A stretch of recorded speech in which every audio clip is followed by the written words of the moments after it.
Ahmad Muafiq beserta rombongan.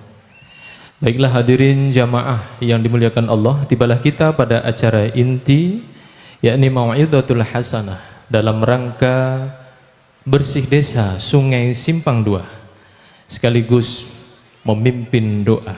Dalam hal ini yang akan dihaturkan oleh panjenenganipun Romo Kiai Haji Ahmad Muafiq kepada Al-Mukarram dengan segala ta'zim kami haturkan. Sallu ala Nabi Muhammad.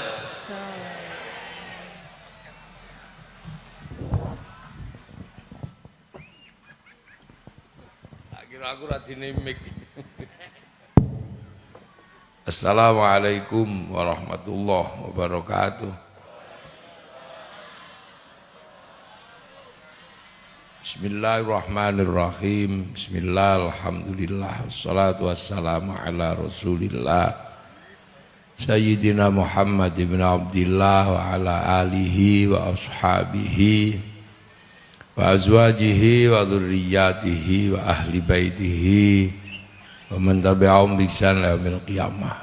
Para alim, para ulama, para kiai yang saya hormati, para sesepuh Simpang Sungai Simpang 2, Pak Lurah yang berbahagia beserta seluruh jajaran perangkat desa, Pak Camat kalau hadir Pak Camat, Pak Camat, Pak Bupati, Mas Purwaji, seluruh hadirin wal hadirat yang berbahagia. Kita ini jadi orang Indonesia ini paling banyak acara-acara seperti ini. Jadi di Indonesia ini acara seperti ini paling banyak. Acara peringatan itu paling banyak itu di Indonesia. Dari yang sifatnya keagamaan maupun yang sifatnya sosial yang lain itu paling banyak. Setahun aja kita nggak bisa ngitung itu berapa kali hari yang kita peringati, sampai sekolah libur. Ada peristiwa guru bikin hari guru, ada peristiwa pendidikan, hari pendidikan, ada peristiwa pemberontakan, kita bikin peringatan 30 SPKI, hari pahlawan, hari buruh. Itu kalau kita hitung. Nah, yang berat itu yang kita hitung ini yang urusan hari keagamaan, karena ono biayane. Ini belum selesai ini Muharraman ini. Sebulan penuh kita mengadakan peringatan Muharram. Nanti sebentar lagi ini Rejepan, mulutan sebentar lagi. Itu di mana-mana mulutan. Setelah mulut nanti Rejeb. Setelah Rejepan ruahan.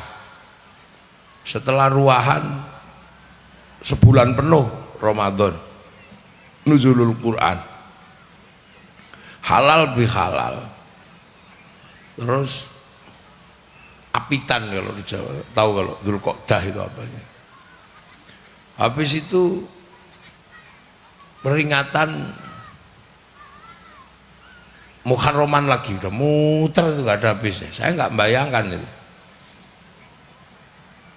roda ekonomi yang diputar di acara kegiatan ini nggak terhitung jumlahnya.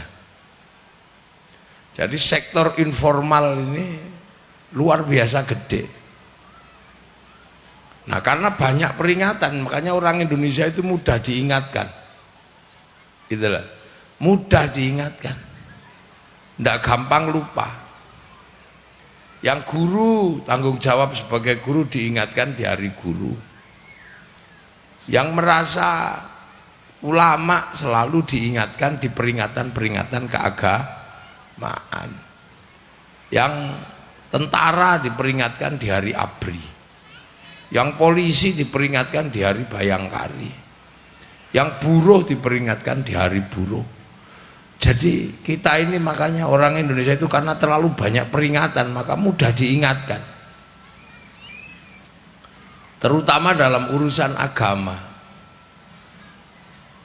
Ini urusan agama kita ini banyak sekali peringatan kita.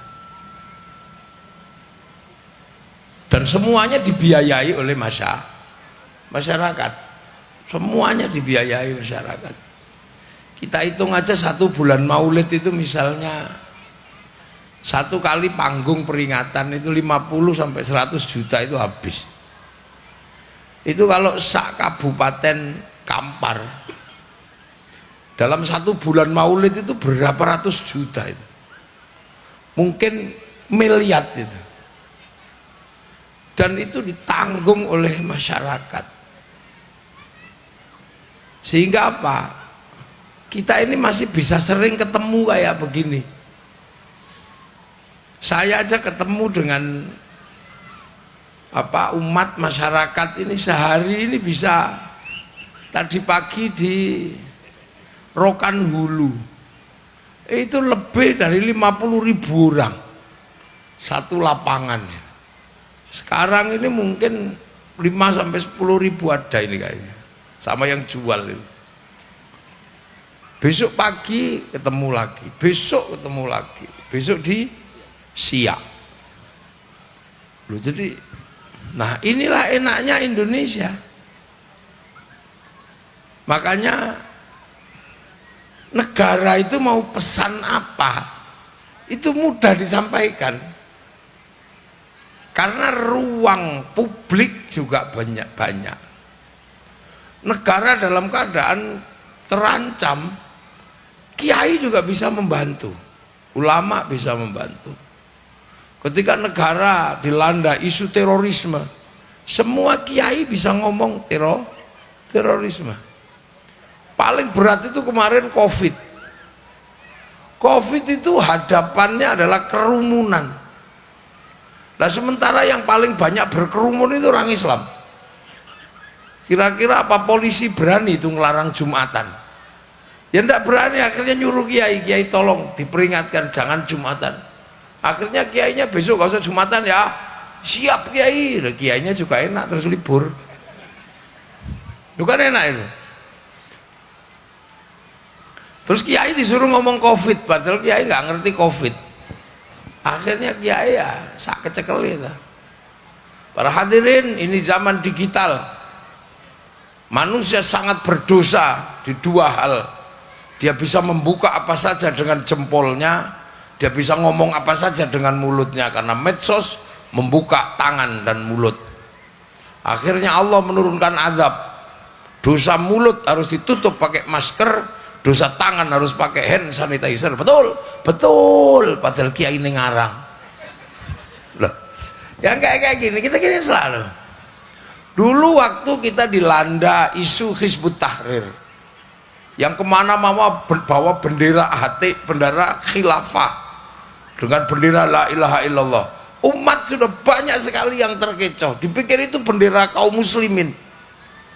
Semua ini Hizbut Tahrir ini adalah bendera la ilaha, bendera Nabi. Halah, itu benderanya Hizbut Tahrir. Yang bisa gitu cuman kiai. Itu benderanya Hizbut Tahrir, itu bukan bendera kaum muslimin. Tapi kalau kamu anti bendera la ilaha illallah, kamu anti la ilaha illallah. Enggak, wong saya tahlilan ya la ilaha illallah. Saya anti bendera PKI Palu Arit.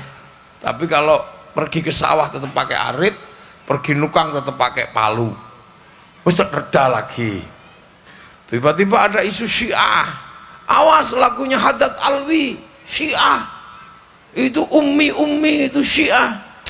Lah gitu aja kok Syiah. Yang lebih parah dari itu ada lagu Indung. Malah lagu Indung itu lebih parah. Aduh Siti Aisyah mandi di kali, rambutnya basah, tidak sembahyang, tidak puasa, di dalam kubur mendapat siksa. Itu kok Siti Aisyah itu loh, itu bukan Siti Aisyah istri Rasulullah, ya itu Aisyah tonggone awak dewi itu.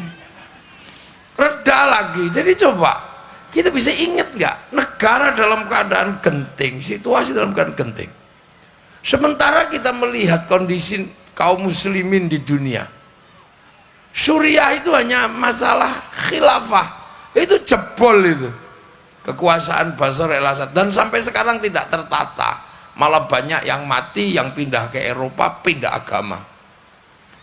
Sampai bisa bayangkan itu di Afghanistan, hanya karena isu jenggot itu tembak-tembakan itu.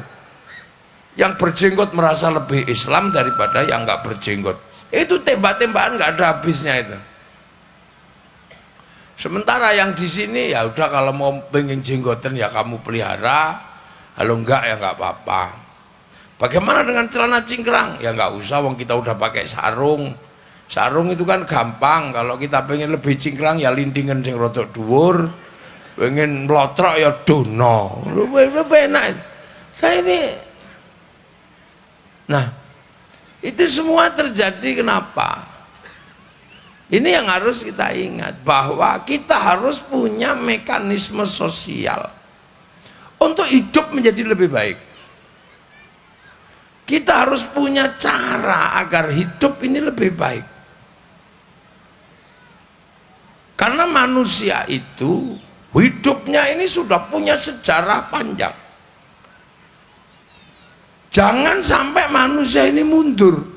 Dia harus selalu ke depan dan lebih baik. Nah, agar manusia nggak mundur, manusia harus mengerti masa lalu. Makanya salah satu pelajaran di dalam Islam itu adalah pelajaran memahami masa lalu.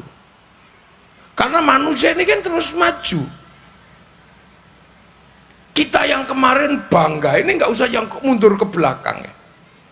Kita yang kemarin bangga karena kita punya wartel 10.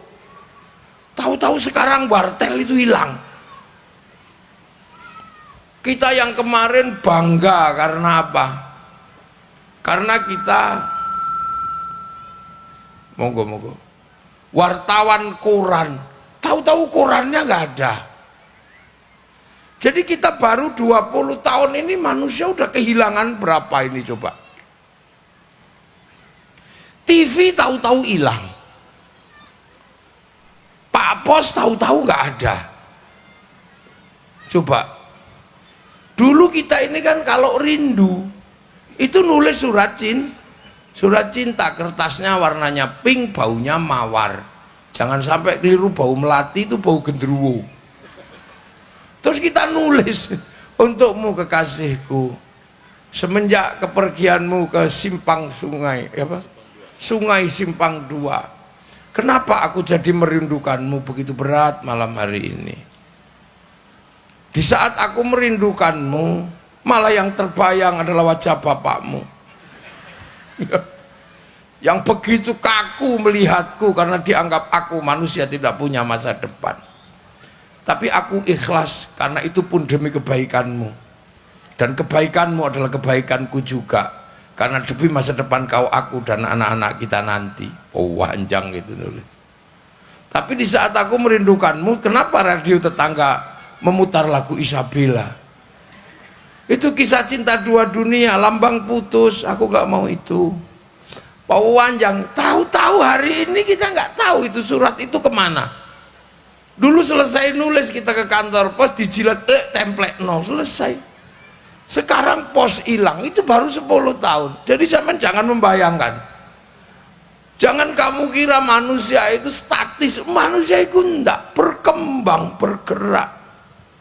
Di sekeliling kita dulu kita sering lihat terenggiling, sekarang enggak ada. Landak hilang. Ulo sowo tahu-tahu hilang. Banyak yang hilang, coba. Kursusan hilang. Dulu ibu-ibu itu kalau diundang bupati, saya mau menikahkan anak gitu, kita bingung dandannya kayak apa. Sekarang nggak ada ibu-ibu bingung, tinggal buka HP make up artis, udah selesai. Jadi yang kemarin kita agung-agungkan tahu-tahu hilang. Cepetnya luar biasa loh manusia ini. Dan kita nggak tahu 10 tahun ke depan. Dulu kita kalau ngaji harus cari kiai. Sekarang cari kiai di YouTube. Kita bisa ngaji sambil Maka jangan membayangkan akhlak gitu kan, karena akhlak tidak lagi ketemu manusia.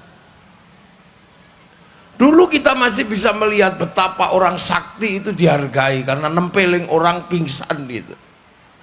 Sekarang nggak ada lagi orang mau megang ilmu tempiling semaput itu. Kenapa?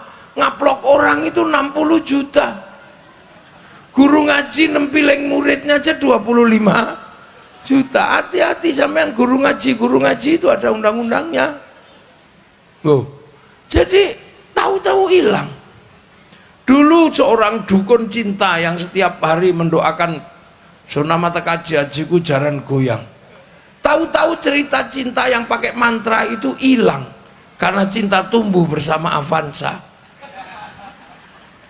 Ya betapa ini hidup sampean yang hidup di tahun lahir di tahun 90-an itu aja sudah melewati masa di mana manusia ini. Loh, itu tidak hanya terjadi kalau yang lebih gede, bahkan Tuhan pun ada yang pensiun. Nah, jadi kira Tuhan pun ada yang expired sudah. Betapa dulu orang Yunani punya Tuhan namanya Zeus.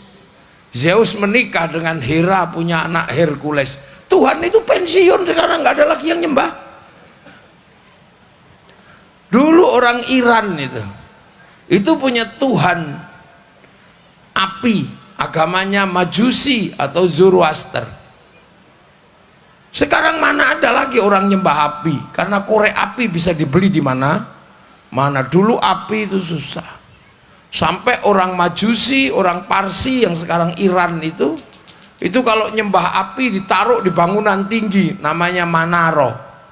Begitu expired, bangunan tingginya ditaruh depan masjid, apinya dibuang, maka Manaro berada di depan masjid.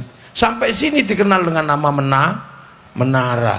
Itu karena Tuhannya expired. Yo Kang, ini saya mau cerita. Jadi jangan kamu kira apa yang hari ini mapan, belum tentu masa depan kita itu masih seperti itu. Saya dulu mengingat punya anak perempuan. Kalau pergi ke Mekah mesti beli gelang walaupun satu. Nanti dek, untuk saya bilang istri, nanti untuk anak kita belikan gelang biar kalau gede. Sekarang begitu gede nggak ada yang mau pakai gelang, maunya gelang plastik, lebih murah. Tapi cerita tentang gelang emas mulai hilang. Dulu nenek moyang kita sampean yang tua-tua kalau giginya sakit pakai gigi emas ya. Sekarang mana ada gigi emas. Dulu saking pengen menunjukkan gigi emas, kalau ada yang nanya itu harganya berapa bu, sampai nyingingir. Tahu-tahu hilang. Tukang dekor acara biasanya pakai gabus, pakai apa, tempeli pohon, dicet-cet pakai bekas apa, sak semen. Sekarang nggak ada, tinggal di print, nggak ada. Foto saya persis kayak wajah saya. Kalau gambar orang sini dulu mungkin menceng kayak kebu itu. Loh, dunianya berubah sampean ya. Telepon tahu-tahu berubah. Kita bisa punya anak cantik, dulu seneng kan? Kita punya anak cantik seneng kalau ada orang datang kan mau apel tanya, anaknya siapa? Sekolahnya di mana? Sekarang kita tunggu di depan rumah, anak kita video call. I love you sayangku. Iya. Ada apa yang? Bapakmu di mana? Depan pintu. Loh, coba.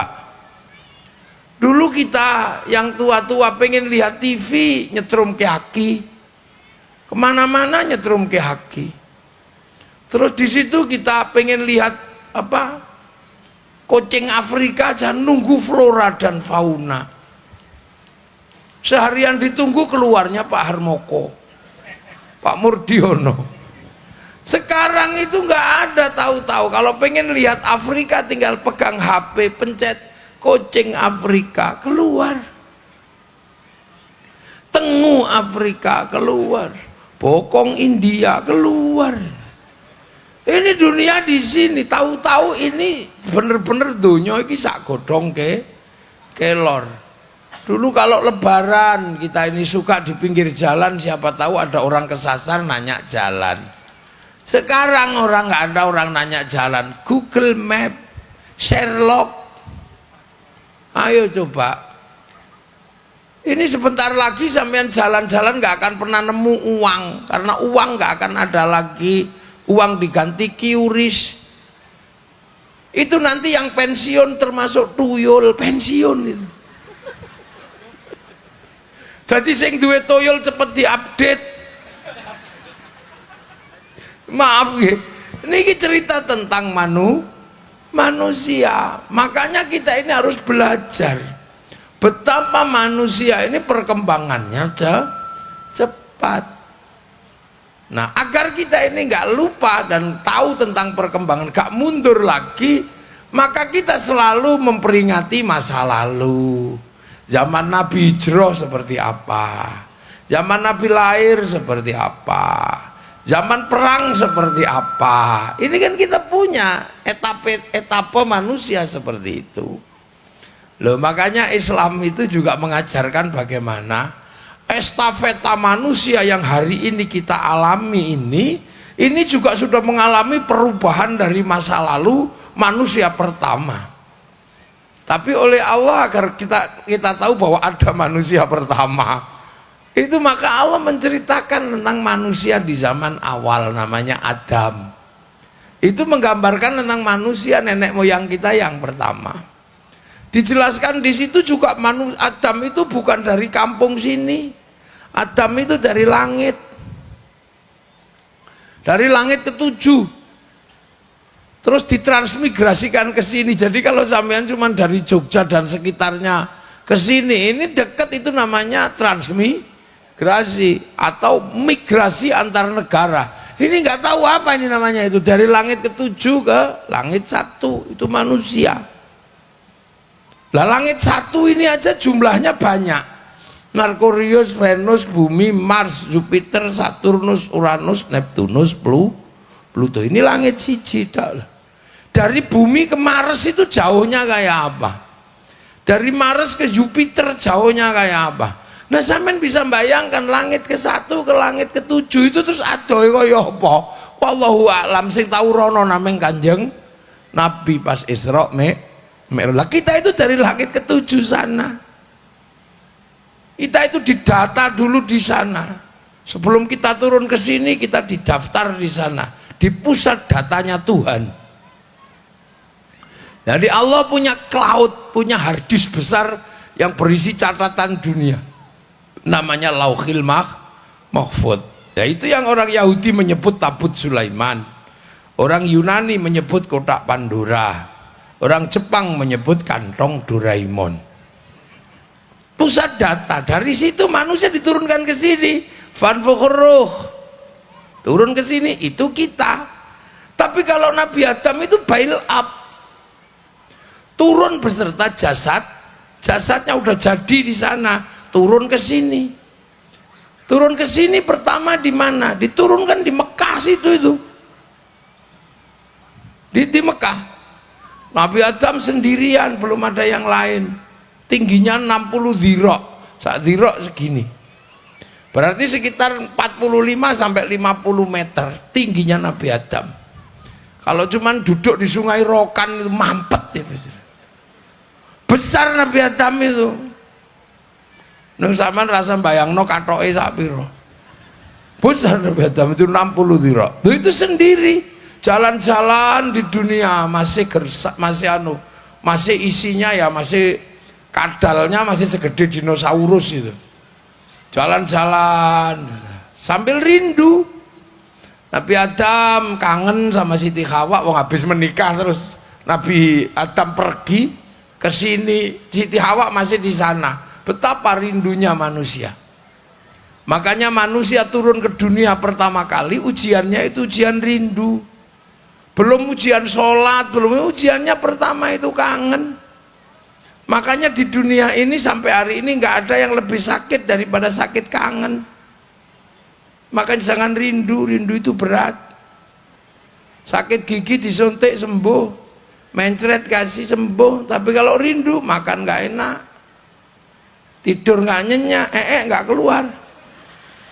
Gue kan pernah ngalami rindu semua kan, berat kan rindu. Siti Hawa rindu, Nabi Adam rindu. Sampai satu ketika si Nabi Adam udah nggak tahan, Hawa, lah tiba-tiba terdengar suara sautan, Mas Adam, loh Hawa di mana? Itu ada dicarilah sama Nabi Adam. Tiba-tiba Nabi Adam bisa melihat ada Siti Hawa di atas bukit. Hawa, Nabi Adam, Mas Adam. Wah, Siti Hawa lihat Nabi Adam karena saking rindu 300 tahun, ngangkat sarungnya lari turun bukit. Nabi Adam, Hawa jangan, kamu jangan turun bukit. Kenapa? Aku rindu. Jangan, kamu kalau sampai turun bukit nanti dicontoh anak cucu kita, nanti ada perempuan ngejar laki, jangan kamu. Makanya sampai sekarang nggak pantas perempuan ngejar laki, maka kamu diem di situ biar laki-laki yang ngejar. Akhirnya Nabi Adam terus naik, wah hamko hamise julalu noai. Terus setelah ketemu ya teletabis lah, berpelukan loh. Tempat itu sampai coba bayangkan, sama Allah untuk menjadi peringatan agar manusia tahu betapa manusia pertama kali dengan kasih sayang. Tempat itu loh, diabadikan oleh Allah. Itulah yang disebut dengan Jabal Rahmah. Itu tempat pertama kali manusia ketemu di muka bumi. Habis itu terus Nabi Adam punya anak. Mulai masalahnya baru masalah keluarga. Bayangkan zaman segitu ngubur orang aja nggak ngerti sih Kobil itu. Karena belum ada ceritanya manusia mati pertama itu Habil. Yang ngubur pertama kali Kobil. Terus ngubur ruang dawane 20 meter itu piye? Itu pelajaran pertama manusia dikubur, itu burung gagak yang ngajari. Duh, jadi problem awal itu manusia ya sekitaran ngubur orang, makan. Mungkin Nabi Adam di awal-awal nggak tahu kalau gadung itu mabuk, mungkin ya mabuk makan gadung barang. Karena gadung itu rumit. Mungkin dulu pertama makan ada keliru apa.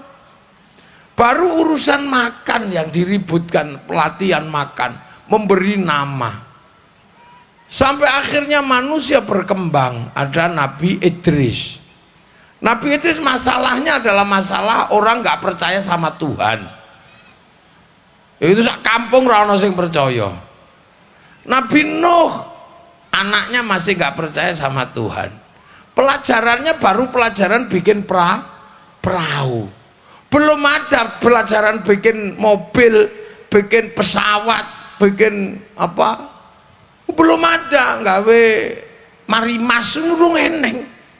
Zaman segitu baru seputaran bikin perahu, ngangkut binatang. Nabi Hud masalahnya baru seputaran kepatuhan antara Nabi dan umatnya. Sampai akhirnya manusia itu lupa kepada Allah. Sehingga di zaman Nabi Ibrahim ada manusia berani mengaku sebagai Tuhan. Ini fenomena baru namanya Namrud. Maka orang lupa, ini gimana dulu ceritanya manusia kok bisa lupa sama Tuhan. Maka Nabi Ibrahim diperintah oleh Allah, kamu cari jejak-jejak masa lalu orang yang menyembah Allah. Maka bawa anak, bawa istri mencari jejak masa lalu. Ketemu sudah runtuh. Jejaknya Nabi Adam dan peninggalan manusia pertama sudah runtuh. Maka jejak itu ditata ulang sama Nabi Ibrahim. Berdoa, Rabbana inni askantu min dzurriyyati biwadin ghairi dzi zar'in 'inda baitikal muharram Rabbana liyuqimus sholata faj'al afidatan minan nasi tahwi ilaihim warzuqhum minats thamarati la'allahum yashkurun. Doa itu diabadikan oleh Allah dalam Al-Quran, dan tempat berdoanya diabadikan namanya Maqam Ibrahim. Coba pergerakan Nabi Ismail yang masih kecil, tempat leyeh-leyeh, tempat duduknya diabadikan namanya Hijr Ismail. Siti Hajar yang lari sana sini di abad itu diabadikan namanya Sofa Marwah. Tempat lempar setan diabadikan namanya Jamarat Ula Wusta Aqobah. Terus setelah itu manusia mulai lupa, sampai akhirnya diutuslah Nabi Muhammad bertempat di Mekah untuk mengembalikan agar manusia gak lupa dengan masa lalu. Akhirnya Nabi Muhammad diutus jadi nabi, menempati Makkah, tempat di mana Nabi Ibrahim dulu berjuang ibaratnya buka hutan Makkah. Maka agar orang tidak lupa dengan perjuangan masa lalu, maka Nabi Muhammad gak pernah lupa kama shallaita ala sayyidina Ibrahim wa ala ali sayyidina Ibrahim. Tuh, gak pernah lupa Nabi Muhammad dengan kama shallaita ala sayyidina Ibrahim kama barok ta'ala sayyidina Ibrahim fil alamina innaka hamidum majid. Jadi orang masa depan harus mendoakan kepada orang dahulu yang memang punya jasa perjuangan. Makanya Al-Quran menyebut walladzina ja'u min ba'dihim yaquluna rabbana ighfir lana wal ikhwanina alladzina sabaquna bil iman. Orang belakang harus doakan yang lebih dulu pergi yang bawa iman. Gitu. Loh, makanya akhirnya kita punya agama ini mengabadikan masa lalu sampai dijadikan syariat. Sampai dijadikan syariat, namanya haji atau umrah, untuk menengok masa lalu. Hadirkan masa lalu, jangan kamu lupakan. Dan Nabi Muhammad nggak pernah lupa ditinggali Ka'bah awwala baiti wudi'a lin-nasi lalladzi bi Bakkah mubarakah. Ka'bah itu selalu dibersihkan sama Rasulullah. Sampai hari ini Ka'bah selalu dibersihkan setahun sekali. Kiswahnya diganti, parfumnya diganti, dicuci itu Ka'bah. Dan seluruh kaum muslimin kalau bisa pergilah ke sana untuk ziarah, untuk nengok sejarah masa lalu. Setelah itu naiklah ke Jabal Rahmah agar kamu lupa, agar kamu gak lupa bahwa dulu manusia adalah satu bapak, satu ibu, yang kemudian waja'alnakum syu'uban wa qabaila, yang kemudian bergerak kemana-mana. Ini dari satu bapak, satu ibu, yang bergerak ke Afrika menjadi hitam gosong kayak kopi, yang bergerak ke Cina tembem-tembem sipit, yang masih di Arab tinggi besar ganteng, yang bergerak ke Afrika, ke Eropa tinggi besar rambutnya merah, yang bergerak ke Indonesia kecil-kecil pesek kayak gini. Ini dulu satu bapak satu ibu. Makanya kalian jangan ribut. Makanya puncak haji itu adalah wukuf di Arafah, untuk mengenang bahwa manusia itu berasal dari induk yang sama. Hanya perbedaan tempat saja yang membuat kita berubah. Yang di Arab ganteng, tinggi besar, ya karena nggak ada air. Jadi biar kalau nggak mandi tetap ganteng. Nah kalau dibikin jelek lah nggak mandi ya jelek. Kenapa dibikin besar? Karena di sana berburu, cari makannya berburu. Kalau kecil-kecil yang diburu ya nggak kena. Makanya mereka besar-besar. Sana nggak ada air, tinggi besar, panas. Kalau dibikin kecil garing kayak sampean. Yang pindah ke Cina jadi tembem-tembem sipit-sipit. Karena apa? Karena di sana kalau saljunya turun mataharinya tetap keluar. Silau, karena saking silaunya matanya sampai kriyip. Makanya orang sana itu kadang panas kadang dingin yang nggak menentu.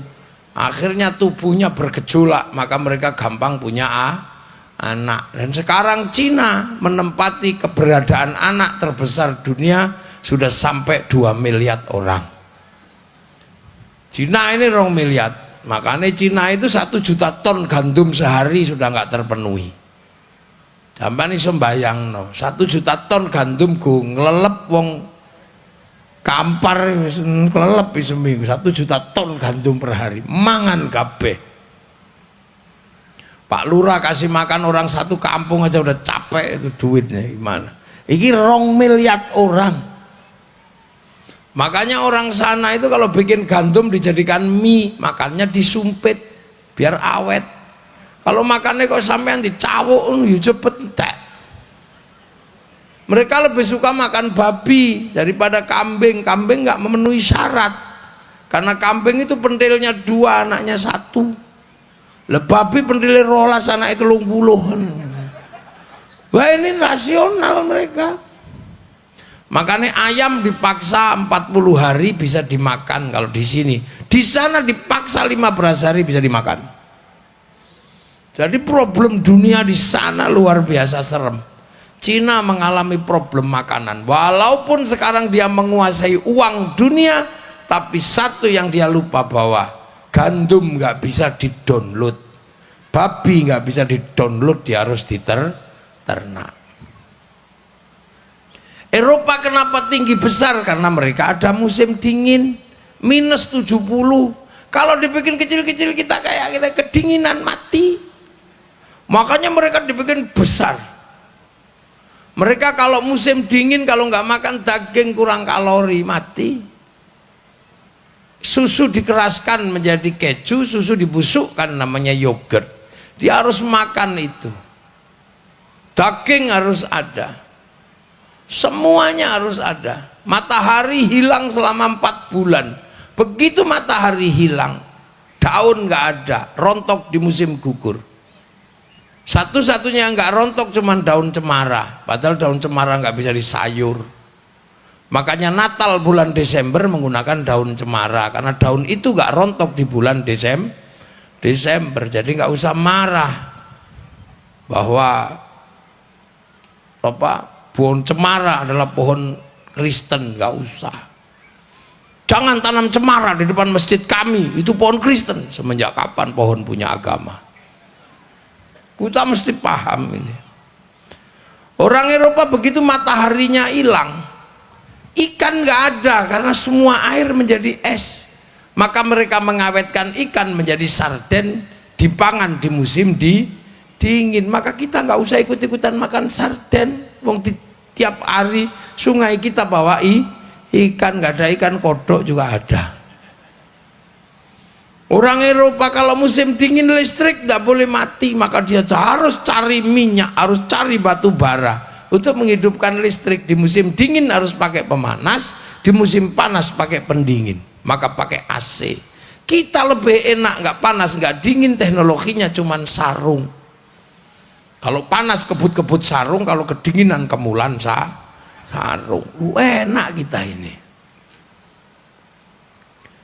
Jadi kita punya, walaupun kecil-kecil pesek-pesek itu Allah memberikan kemudahan hidup kita. Afrika kenapa dibikin hitam? Karena ada singa. Kalau dibikin putih dikejar singa mau lari kemana? Kalau dibikin hitam itu langsung tengkurap, itu langsung hilang. Kira kayu, pak. Inilah kehidupan. Gitu. Ini dari situ semua, makanya orang agar rukun di masa depan yang jumlah sukunya sudah banyak, jumlah bangsanya banyak, agamanya banyak, toh dulu dari seorang ibu dan seorang bapak. Makanya orang harus hidup rukun.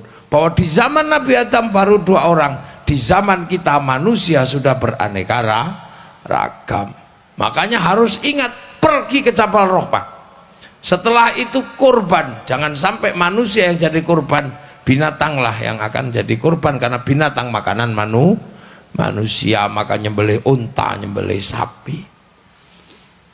Nah itu kelas nabi, kelas rasul, maka dijadikan syariat.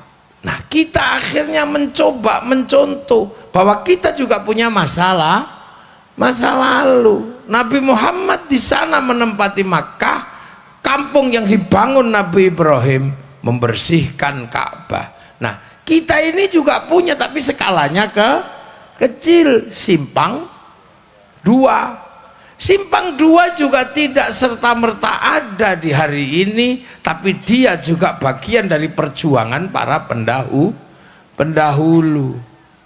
Nah, para pendahulu itu juga sudah nggak ada, meninggalkan kita semua kembali kepada Allah. Tapi tinggalan beliau-beliau adalah kampung. Maka kita tidak boleh melupakan, kita mendoakan yang sudah pergi, kita tahlil, kita yasin, terus membersihkan kampung selamatan. Makanya karena kita ditinggali kampung, istilahnya bersih desa. Cuman skalanya ini yang tadi skala internasional, ini regional aja, bukan lokalnya lokal gitu loh. Karena kita kelas desa, yang kelas kabupaten hari jadi Kabupaten Kampar, yang kelasnya provinsi hari jadi Provinsi Riau, yang kelasnya negara hari jadi atau hari kemerdekaan Indonesia. Semua punya. Makanya kita ini punya penghargaan terhadap para pendahulu. Dan itu apa hanya kita di Indonesia? Enggak, semua bangsa punya kebiasaan seperti itu. Orang Saudi yang sekarang di bawah kekuasaan Ibnu Saud punya kebiasaan mengenang sejarah Ibnu Saud. Bahkan kacamatanya Ibnu Saud aja diabadikan dalam museum. Terumpahnya Ibnu Saud diabadikan. Nah, cuman kadang kita ini juga lupa bahwa Sungai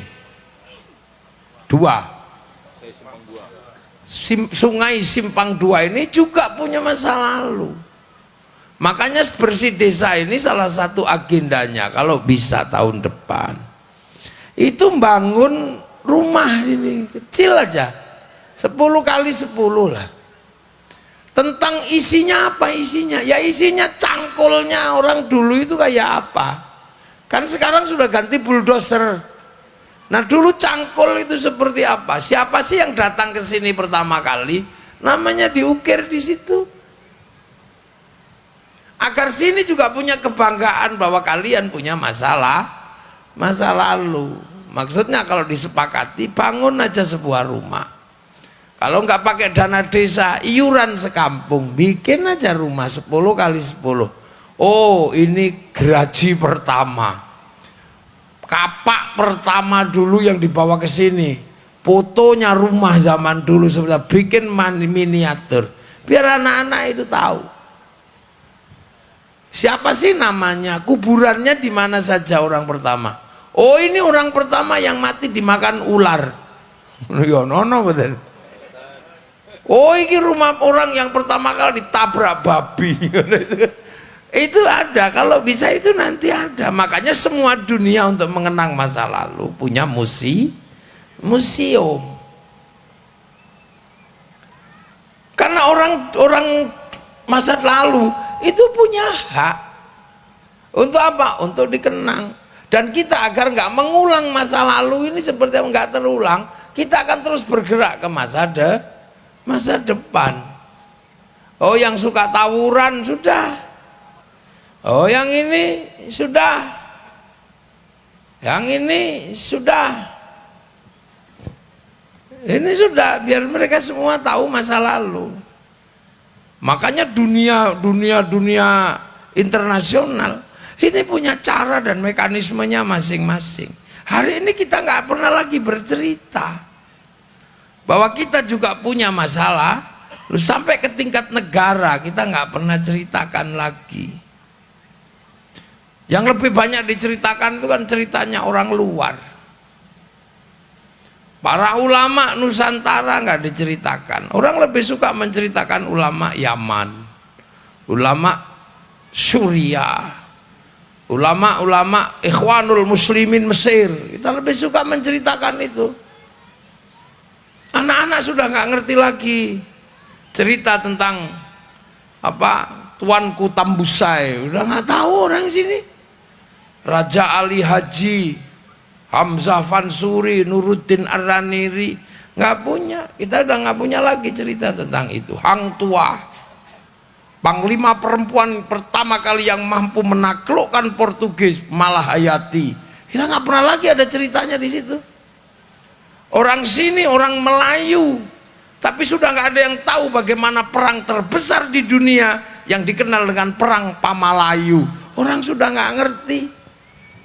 Di mana di Semenanjung Melayu ini pernah terjadi perang terbesar sepanjang sejarah, di mana pasukan Mongolia setelah menaklukkan Arab, setelah menaklukkan Cina, setelah menaklukkan Eropa, bergerak ke Nusantara untuk menaklukkan kerajaan-kerajaan Nusantara. Kerajaan Nusantara mulai dari Singasari, Sriwijaya, Kerajaan Melayu bergabung menjadi satu menghadang kekuatan Mongolia. Terjadilah perang laut terbesar dalam sepanjang sejarah umat manusia. Yang terjadi apa?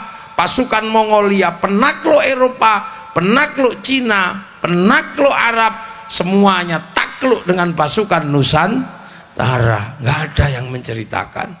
Tumpas. Makanya kalau sampean pengen harta karun, carilah di Semenanjung Melayu ini. Sungai-sungai di selat-selat itu banyak sekali itu harta karun. Punyanya Mongolia yang tenggelam di lautan. Itu kalau sampean konsen di situ aja udah nggak usah apa-apa. Setiap hari gawa sileman, gawa apa ngono, pasti ketemu kapal-kapal besar. Itu duit tok di situ. Cuman kalau nemu ya nggak usah ngomong kepada yang nanti diambil sampean. Dan dijual sendiri aja. Ya toh itu bukan kekayaan negara gitu loh. Itu banyak, makanya di Indonesia ini jarang orang yang konsentrasi di situ. Ada orang Eropa konsentrasi mencari harta karun, itu memang ada profesinya. Itu apa itu dulu di film-film Amerika itu kan ada. Itu perang terbesar sepanjang sejarah. Belum ada antar kekuatan multinasional berperang dengan sebuah bangsa dengan legiun darat, legiun infanteri, dengan pasukan laut segede itu nggak ada. Jadi kita ini bangsa yang besar.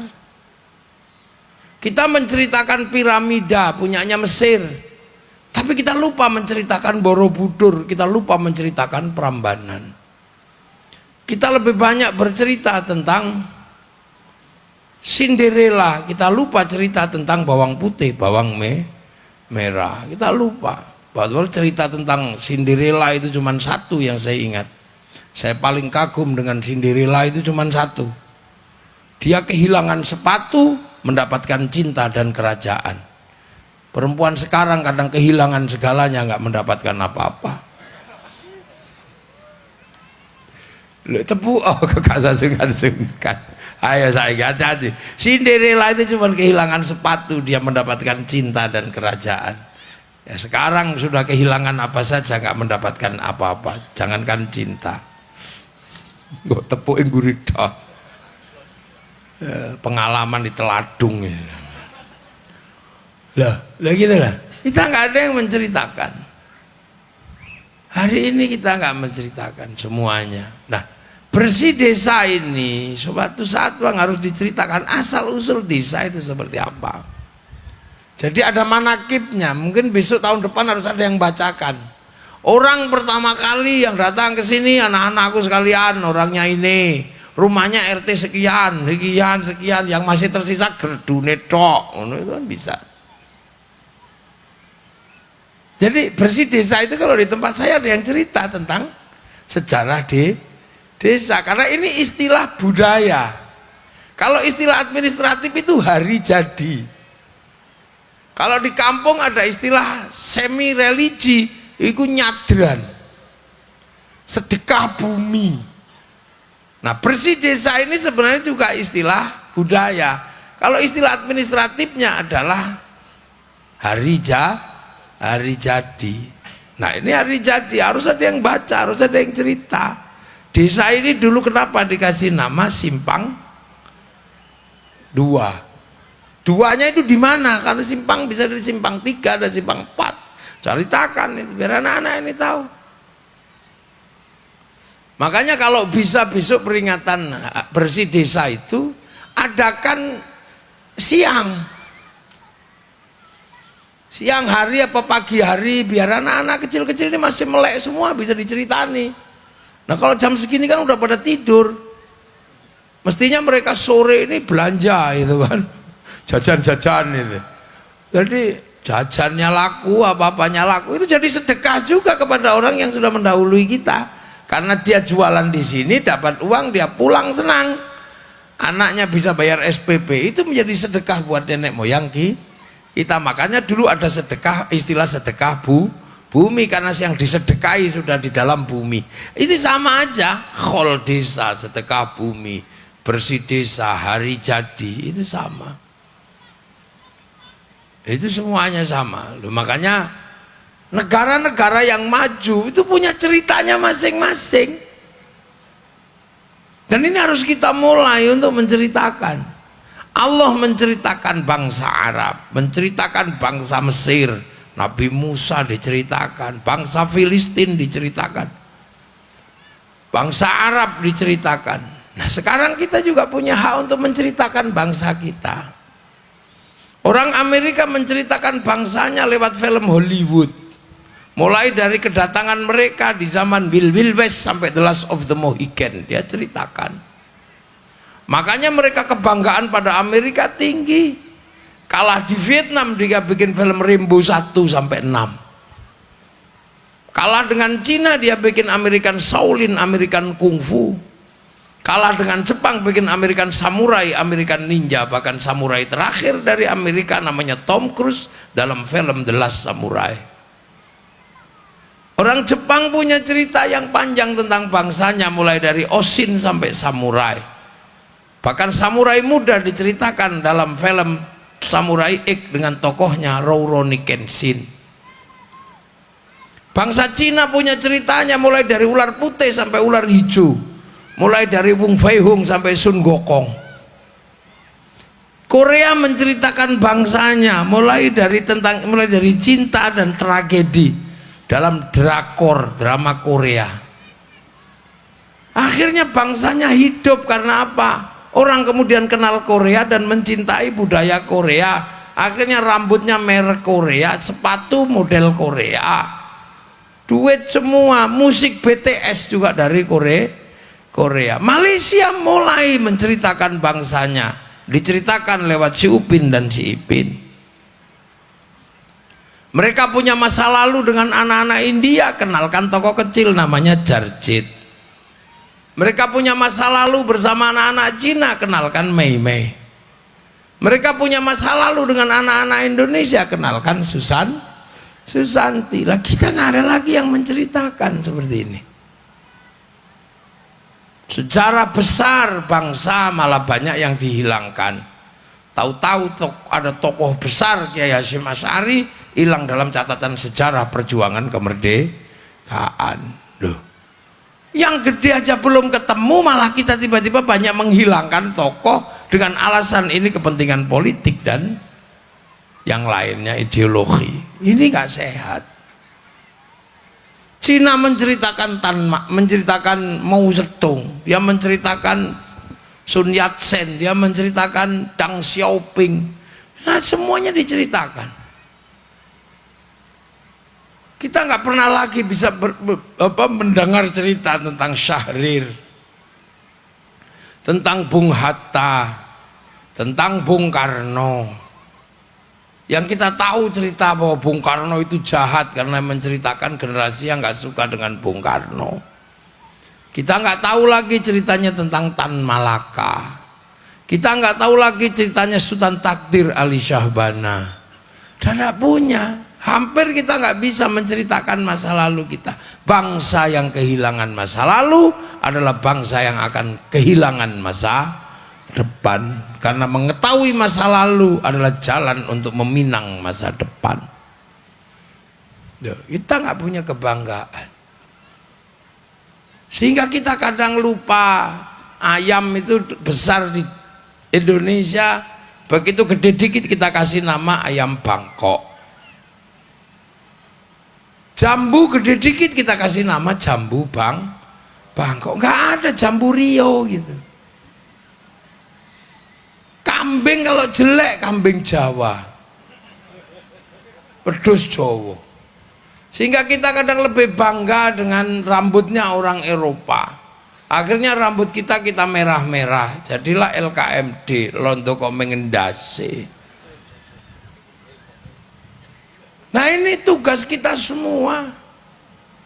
Tugas Pak Lurah, tugas Pak Camat, tugas Pak Bupati, tugas Pak Gubernur. Untuk apa? Membangkitkan bahwa kita juga punya bangsa. Karena begitu memilih menjadi bangsa Indonesia, kita tidak bisa dengan leluasa pergi ke negara lain. Begitu kita sudah punya warga kebangsaan Indonesia, ke Malaysia juga ditanya pasportmu mana. Nah, saat-saat seperti inilah kita saja menceritakan. Nanti maka harus ada orang yang secara khusus menceritakan tentang desa ini seperti apa. Dulu keberangkatannya kenapa? Wong orang Jogja kok bisa sampai di Riau? Kenapa transmigrasi? Oh ini masalah kemiskinan atau apa? Itu harus diceritakan. Biar anak-anak ini tahu masa lalu kakek buyutnya. Biar kemudian di sini berjuang, tidak cuma bikin kaya Zeus dengan ngeslot. Loh. Kan kita kadang lupa betapa orang dulu 2 hektar dengan 500 meter untuk bikin rumah mampu punya anak-anak yang hebat sekolah apa. Nah ini gak ada yang cerita. Kalau urusan tahlilan sudah ada yang mimpin kiainya. Nanti tadi tahlilan udah belum? Loh, mestinya kalau acara bersih desa itu ono tahlilane. Doakan. Jadi biar kita ini tahu bahwa ada masa lalu, ada masa depan. Karena kalau enggak, manusia ini cepetnya luar biasa. Gitu. Zaman saya kecil, masih kecil itu. Ini mungkin juga sama. Itu kita ribut tentang anak-anak yang gak bisa lepas dari radio karena mendengarkan sandiwara radio Brahma Kumbara. Seolah-olah generasi kita akan kalah, habis waktunya karena dengerin Brahma Kumbara. Sampai ada yang mengatakan drama apa? Sandiwara radio Brahma Kumbara ini haram karena membuat anak-anak kita hanya mendengar radio. Sekarang game karena anak-anak kita selalu ngegame seolah-olah masa depan akan hilang karena game. Ini sekarang sound horeg seolah-olah masa depan dunia akan hilang karena sound horeg. Nggak usah, bentar lagi sound horeg itu juga akan habis. Karena lama-lama kupingnya wis budek kok leren-leren dewe. Iya kan? Dulu anak-anak suka sound, dikeraskan. Musik dikeraskan, nalpot dikeraskan, lu kan semua modifikasi kan mengalami modifikasi. Minum kopi kurang enak dimodifikasi kopi luwak.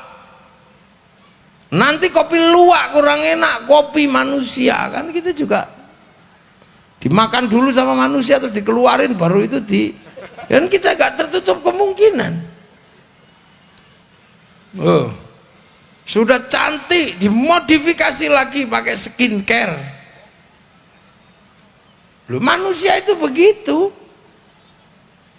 Sudah pedes grade A, grade B, grade C, geprek A pedesnya cabai 4, B cabai 5, engko nanti cabai sekilo. Berhentinya kapan? Nek wis mencret aleren D. Jadi itu hal-hal yang sederhana sebenarnya penyelesaiannya, karena hampir seluruh manusia itu mengalami upgrade. Ini dulu terbangan cuman terbang tok, kurang seru, orot base, kurang keren, tambah organ. Besok tidak tertutup kemungkinan kurang keras, tambah drum. Ini durung gitar berubah.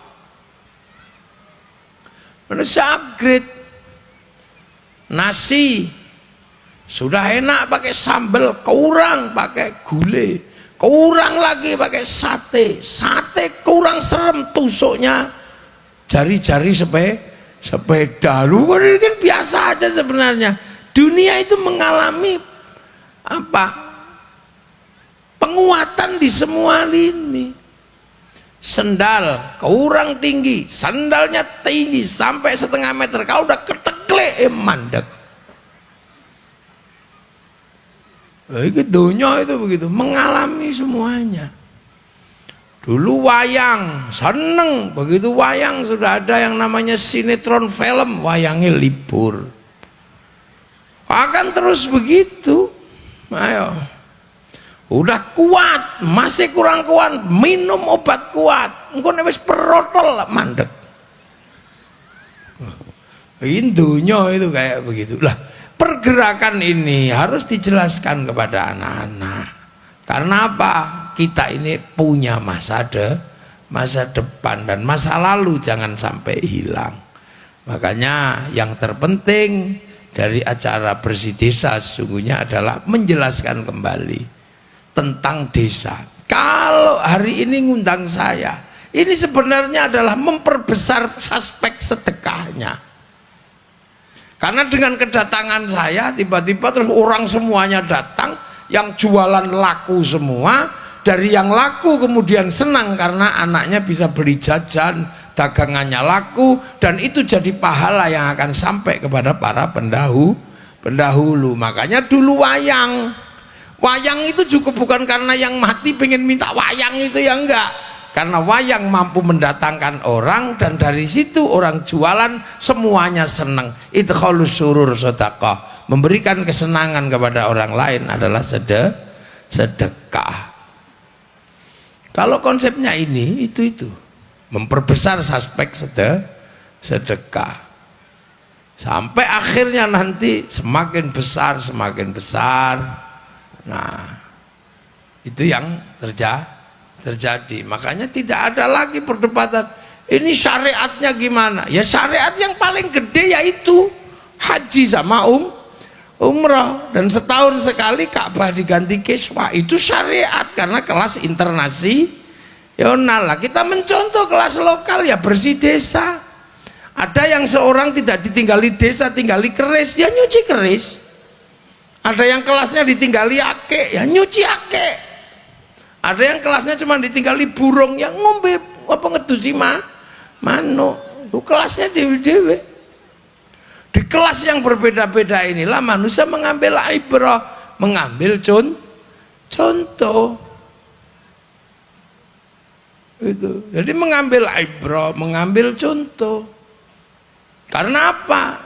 Agama itu butuh dipakai untuk manusia. Maka agama sebagai satu aturan ketika dipakai oleh manusia harus ada mekanisme pembelajaran kepada manusia agar langsung mari kita mengingat masa lalu. Ya nggak bisa, kecuali ada simbol-simbol masa lalu yang dihadirkan.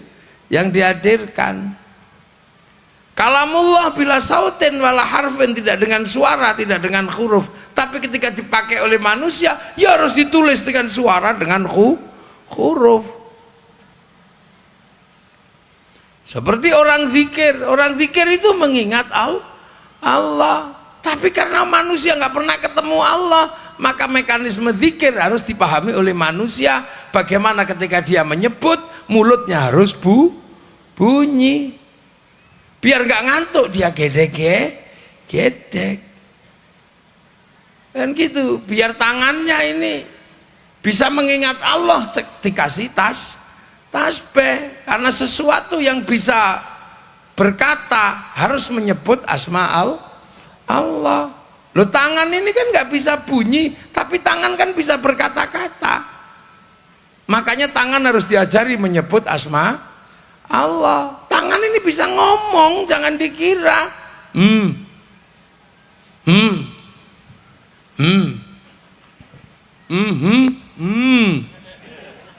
lu ngomong. Makanya tangan harus diajarkan menyebut asma Allah. Biar kalau ketemu barang panas, masya Allah. Kepala ini juga bisa ngomong walaupun nggak bunyi. Mau nggak kamu? Mau nikah sama dia? Duh. Makanya kepala diajari gedek-gedek. Ya Allah, ya Allah. Biar kalau kejedok dot, masya Allah. Bokong ini nggak bisa bunyi, tapi bisa ngomong. Weh, kamu hilek, pantatnya gitu ngomong. Makanya diajarkan duduk. Lutut diajarkan bersila, mulut diajarkan bunyi agar ketika kaki nanti kena tele ayam. Subhanallah. Loh, ini kan harus ada pembelajarannya. Bahwa mengenang Allah. Setelah dari situ kemudian baru diem gini langsung ingat Allah, ya terserah. Orang kalau sakit ya harus minta sembuh kepada Allah. Ya Allah, aku minta sembuh. Ya harus begitu. Tapi mekanisme kesembuhan Allah menurunkan obat. Kalau mencret obatnya dititipkan di daun jambu. Kalau head obatnya oleh Allah dititipkan di kunyit. Kalau pengen kuat malam pertama obatnya dititipkan di telur. Makanya telur mata sapi bulan madu. Lu dititipno toh. Dititipno, ya Allah minta kenyang. Ya iya, tapi kenyang dititipkan oleh Allah di nasi. Makanya sarana prasarana ini harus ada. Nggak boleh orang lupa. Yang sholat itu manusia. Makanya harus dipanggil pakai speaker. Karena manusia punya kuping. Harus dipanggil. Kalau dipanggil nggak datang ya Robbana, ya Robbana. Kalau nggak datang, datang ya tombo hati. Wong wis pegel nambani atine dhewe. Kalau sudah nggak datang ya diuruki anjang loh. Karena manusianya nggak datang. Jadi dunia ini agama mengajarkan cara. Dan manusia mentafsirkan itu menjadi cara-cara baru agar orang kembali kepada Allah. Termasuk kembali kepada masa lalu agar orang tahu diajak umroh atau haji. Orang harus ngaji, orang harus cinta Rasul. Tapi Rasul kita nggak pernah tahu, harus ada yang bercerita. Maka dibikin peringatan Maulid Nabi. Nah, agar hati cinta kepada Rasul diajari sholawat. Lah manusia ketika sholawat senengannya beda. Ada yang senengannya dangdut, ya sholawatan cara dangdut. Ya Rasulullah salamun alaik, dedeng gitu.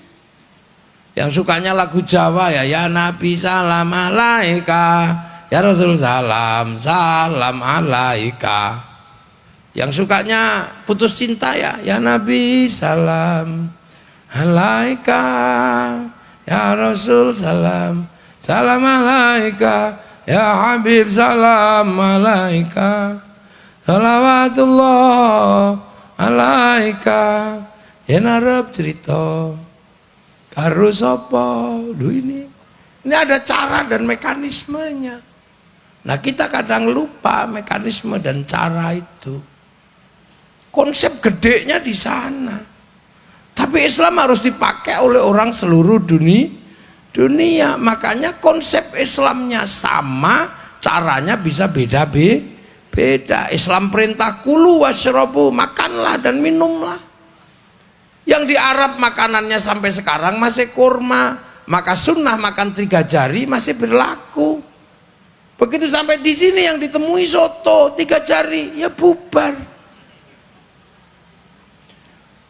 Dari dulu sampai sekarang kalau di sana orangnya masih pakai jenggot karena ras Semit itu punya jenggot. Masuk ke Indonesia rasnya Mongoloid, jenggotnya 12. Maksa jenggotan malah koyo oyote untu. Dari dulu sampai sekarang di sana kurbannya masih onta. Sampai di sini nggak ada onta, kurbannya sapi. Kalau maksa kurban pakai onta ditangkap polisi karena nyuri ontanya kebun binatang. Konsepnya masih sama, caranya beda. Loh.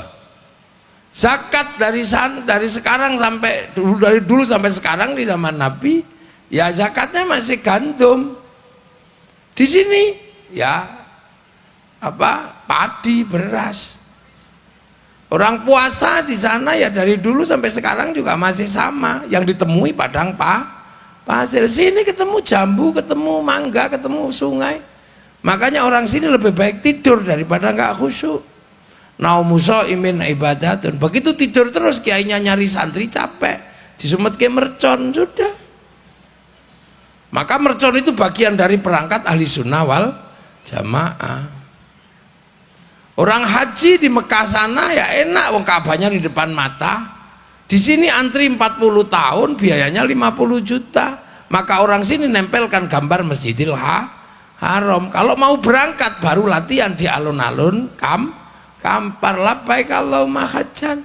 Terus pergi haji ke asrama diantar 2 bis. Yang pergi haji ke asrama yang nganter belok kebun binatang. Kan dari dulu begitu. Loh, itu indahnya di Indonesia. Maka sampean kalau beragama jangan terus kemudian bertahan, oh ini harus tetap begini, sunnahnya begini. Lu nggak bisa. Karena Islam ini contoh utamanya di sana, prakteknya bisa di mana? Sholatnya sama, tapi gayanya orang sini sama orang sana beda. Orang sana depan Ka'bah ya khusyuk, nah orang sini jauh, sistemnya online, maka sinyalnya hilang. Wong fawalli wajhaka syatrul masjidil haram, sinyalnya hilang. Allahu akbar, inni wajjahtu wajhiya. Begitu matanya melek, lihat sarung bolong. Duh, sarungnya bolong. Ting ting ting, bakso. Gratak-gratak, ya Allah sawitku kudanan. Bismillahirrahmanirrahim. Sabbihisma rabbikal a'la alladzi khalaqa fasawwa. Suwe iki. Suwe, aduh kudu ngising. Nah, menghadapi masyarakat yang berbeda-beda seperti ini, maka butuh mekanisme. Jadi tidak semua kemudian harus sama persis, enggak. Ada kesamaan-kesamaan yang di situ kelasnya, kelas nabi, kelas wali, kelas kiai, sahabat ya enggak selawatan begini sahabat. Wong setiap hari ketemu Nabi lah, kita yang nggak pernah ketemu ya selawatan. Assalamun mustamir, ya gitu biasa. Ini kan caranya umat. Orang sana bisa pergi pakai unta, orang sini naik pesawat. Yang pakai unta dengan memelihara unta bisa sampai. Nah kalau sini pakai pesawat, yang bikin pesawat orang Nasrani, orang Yahudi. Makanya kalau kita disuruh membunuh semua orang Yahudi ya hati-hati. Yahudinya mati kita pergi haji renang. Itu kan gitu. Loh, ini dunianya begitu. Makanya kita ini menjadi manusia harus tertib. Harus tahu diri gitu lah. Makanya manusia ini nggak ada yang independen itu. Semuanya terkait, maka yang terkait masa lalu kita peringatan ini, yang terkait ini kita mengajarkan ini. Pusat silaturahmi itu manusia, dan manusia bergerak dari dulu sampai sekarang. Kita menikmati kampung ini, orang dulu yang buka hutan. Kita bisa makan degan karena orang dulu yang ngajarkan. Kita makan lemper, orang dulu yang ngajarkan. Kenapa kopi bisa kita minum? Orang dulu yang ngajarkan. Karya kita hari ini apa? Belum ada selain game itu sama slot. Semua kita yang lakukan ini masih karyanya orang dulu. Bahasa yang kita pakai pelajaran bahasa orang dulu. Cara nanak nasi caranya orang dulu. Bikin daun lodeh masih karyanya orang dulu. Maka jangan lupa itu. Tugas kita adalah berterima kasih kepada masa lalu. Cuman kelasnya ada yang kelas internasional, ada yang kelas nabi, ini kelas kampung, kelas kiai, kelas ustadz di sini. Kalau rasa ini semuanya ada, semua orang mencintai kampungnya, itulah bibit awal cinta pada tanah air. Lah kalau cinta tanah air itu sudah ada, kita akan bersama-sama menjaga keamanan bangsa dan negara. Itulah yang kita harapkan. Makanya bersih desa seperti ini menjadi sangat harus untuk dijalankan dan dilaksanakan. Mensedekahi para pendahulu, kalau setelah Jabal Rahmah motong sapi, motong unta. Lah kita ini tadi mensedekahi kakek buyut kita, motong apa? Mestinya motong sapi, karena sapinya ini ya belum ya. Tahun depan tak doakan ada rezeki bisa kirim ke para pendahulu dengan motong sapi. Amin. Doyan sapi ora sampean? Lah ini doyannya dipotongno sapi. Kita ini kadang ayam, kadang endok. Nah ini alhamdulillah kalau bisa tadi pagi di kota raya sapi satu besar potong. Nah ini nanti tahun depan nyonto sapi ya. Ojo sepi ngene, ora ono sapi nih. Taruh sini kepalanya. Jadi pagi-pagi kan enak. Boleh ditum.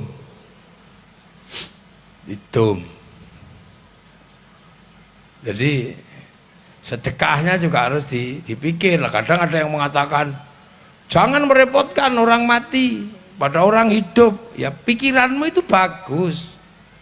Masa orang mati ngerepotin orang hidup? Tapi kamu harus ingat dulu kamu mau lahir, orang tuamu juga repot. Jangan orang meninggal malah kita utang. Kamu lahir itu orang tuamu juga utang. Utang biaya rumah sakit, utang bayar SPP, utang apa. Lah kadang kita ini lupa bahwa kita lahir pun orang tua kita berat. Sampai direwangi utang susu, utang apa. Makanya kalau nanti orang tua kita mati ya utang-utang dikit ya gak apa-apa. Itu pantasnya orang hidup. Jangan kira sampean punya anak kalau gak punya duit utang.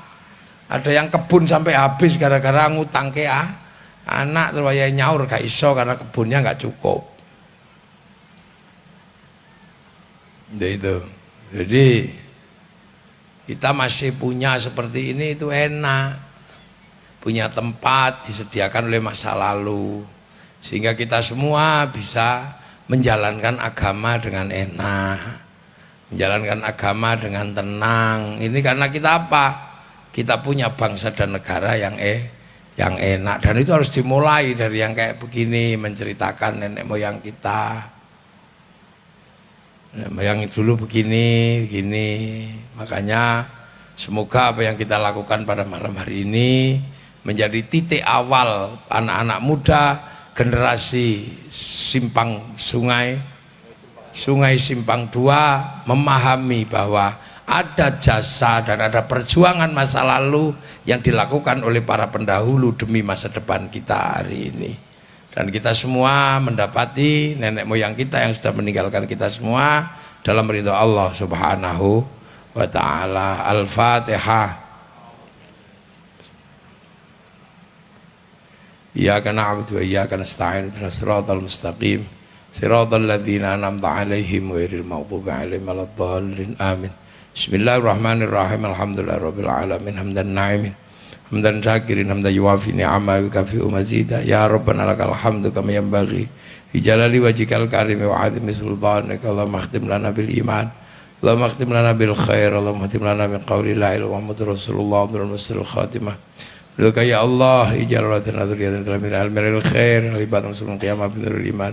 Ya baina ummatina masyayikhina wa jadati wa jaddatina wa masyayikhina wa sallallahu alaihi para masyayikh sungai Simpang 2 wa ila jami' usuli maful samana filahum arhamhum ma'afi mafanhum Allahumma la tahrimna ajrahum wa la taftinna ba'dhum wa filal walahum Allahumma ja'al qabrahum la tamirahdil jinan Allahumma ja'al qadram jami'al qubur min la ilaha illallah Muhammadur Rasulullah fi haqqil ma'in narjila rabbika radiyatan mardiyah fadkhuli fi ibadil jannati rabbana atina fid dunya hasanah wa fil akhirati hasanah wa qina adzabannar. Sallallahu alaihi sayyidina Muhammadin walhamdulillahi rabbil alamin. Sirril Fatihah.